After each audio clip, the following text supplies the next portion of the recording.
vetoed the MiG-29 fighter jets that Poland offered, a plan that Biden personally decided to kill. Didn't want to anger Vladimir. Unfortunately, I have zero faith that your government will ever make the right decision in this case. Our top three leaders in this country that are elected are completely and totally, utterly out to lunch. You have the disaster that is the weak, frail, cognitively struggling Joe Biden, then the disaster and train wreck that is our Vice President Kamala Harris.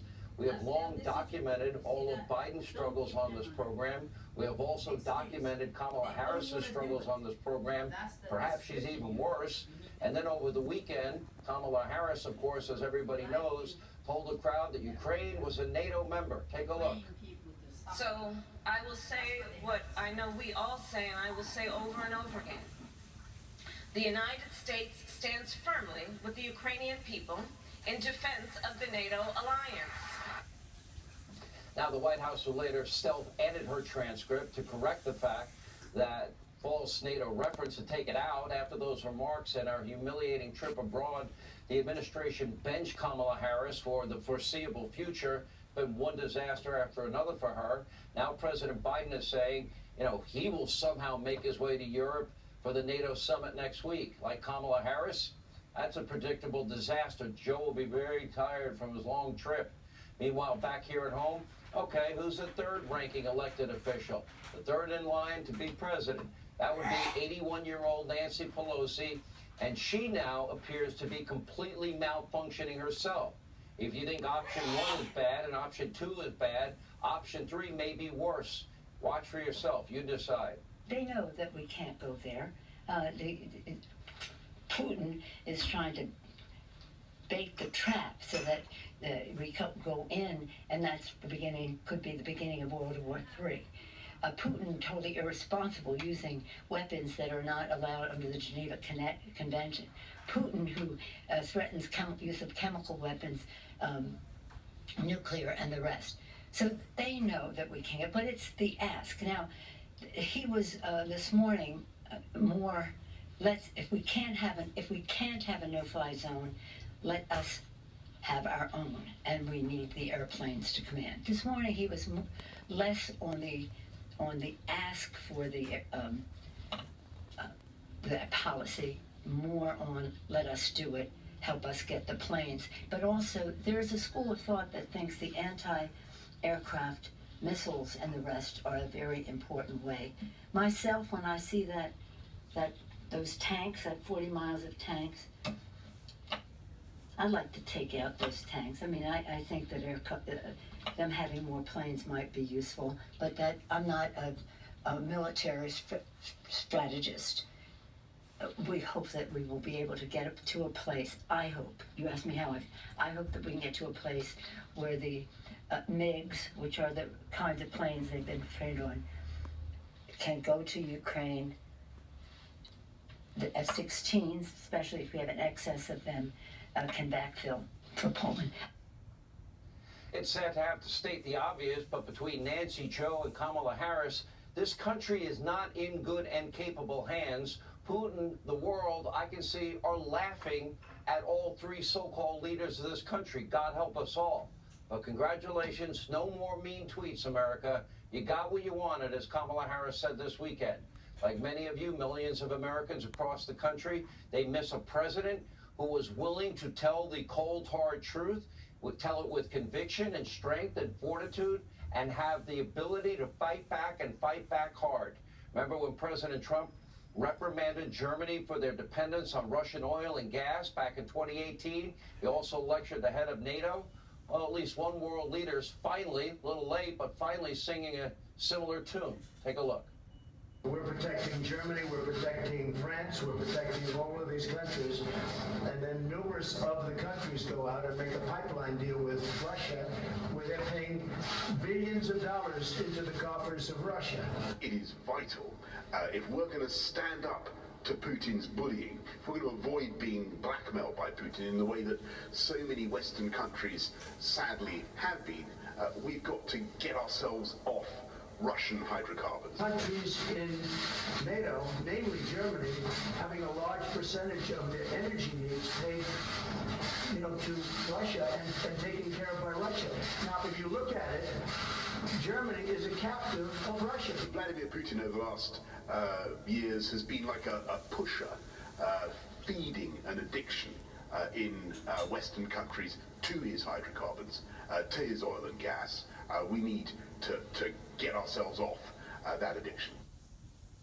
Now, 2 years late for Boris and late for our NATO allies and Western European allies, as he's now begging the Saudis to pump more oil. Saudis aren't particularly happy with Joe Biden right now because he's trying to do this deal brokered by Vladimir Putin with Iran, which is the dumbest idea in the world. We'll get to that in a second. But President Trump was right then. He's right today. The world refused to listen. Here now with more is Texas Senator Ted Cruz. You know, Senator, I don't think we ever have to put boots on the ground. I think the way Donald Trump beat the caliphate that grew under Obama and Biden, you know, with pinpoint accuracy and modern weaponry and technology, our military was pressing buttons in an air-conditioned room in Tampa, Florida. We don't need that option. You are a historian of Ronald Reagan. Ronald Reagan helped the freedom fighters, the Contras in Nicaragua, with weapons. He helped the Mujahideen defeat the Soviet Union, then Soviet Union, with Stinger missiles. I would like to think that we would do the same thing here and not put a single American boot on the ground throughout this conflict ever. You agree with that? Sean, I think you're exactly right, that we can and should help Ukraine win this war and defeat Russia, defeat Putin. But we should not put American servicemen and women in harm's way, that we should not put boots on the ground. It's the reason that I oppose a no-fly zone. Tomorrow morning, we're going to have President Zelensky address a joint session of Congress remotely. I think he may well ask for a no-fly zone. I understand why he wants that. And there have been some Democrats, some Republicans that have foolishly echoed that call. But a no-fly zone would be a mistake because that has American pilots and American fighter jets engaged in direct conflict with Russian pilots and Russian fighter jets. And that is an invitation to escalation, an invitation to World War III. We don't want to see that. But that doesn't mean that there's nothing we can do. We can do a great deal. We can provide lethal military aid, as you said, Stingers, as you said, Javelins. Twice last year, Joe Biden halted military aid to Ukraine. In December and in April of last year, he halted military aid to try to pressure Zelensky to give in to Russia. And critically, we should be providing jets. Joe Biden vetoed the Polish MiGs from going to Kiev.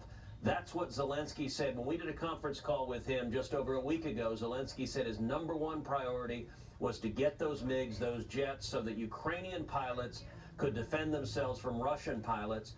You know, you played that rather pitiful video of Nancy Pelosi where she said, well, gosh, we should get them the MiGs. Well, Nancy, there's a real easy way to do it.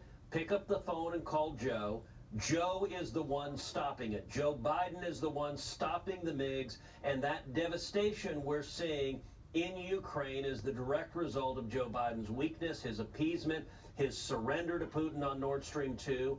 And tragically, among the casualties we're seeing are those heroic Fox reporters. And let me say my deep condolences to the families of Pierre and Sasha.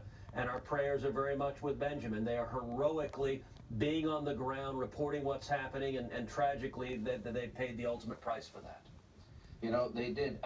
What is the rationale? I understand your arguments completely as it relates to the no-fly zone, but I don't understand the resistance to arming. You know, what difference does it make? They've had such success using the Javelins and the Stingers.